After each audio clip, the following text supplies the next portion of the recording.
Willkommen bei der Simplify Komplizen. Haben Sie sich auch schon gefragt, was denken echt die anderen? Und haben Sie das aber auch schon weiter überlegt, was echt ist, wenn alle sich Gedanken machen, was alle anderen über einen denken? Dann denkt niemand mehr selber.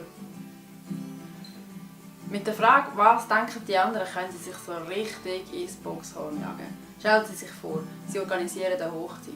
Was denken echt die Gäste? Dann haben Sie 40, 50, 60 Nasen eingeladen und müssen sich in jeden von denen hineindenken, was es dem echt recht wäre und dann versuchen, irgendeinen Mix anzubringen, dass es allen passt. Da hängen Sie sich noch drauf. Überlegen Sie sich, was Ihnen passt und was Ihrem Partner passt. Dann gibt es ein super Fest. Weil, wenn das Pärchen glücklich ist, dann sind alle anderen auch happy.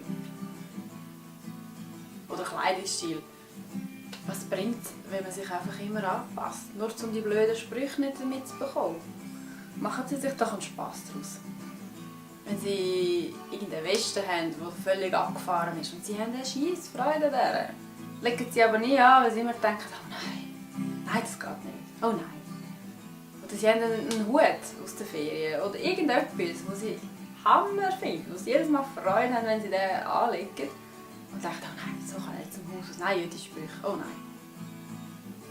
Machen Sie eine Challenge daraus. Gehen Sie raus und sammeln Sie alle Sprüche, die kommen. Und Sie werden merken, wenn einmal alle Sprüche durch sind, interessiert es niemand mehr. Dafür haben Sie endlich Ihren Stil, den Sie den ganzen Tag leben können.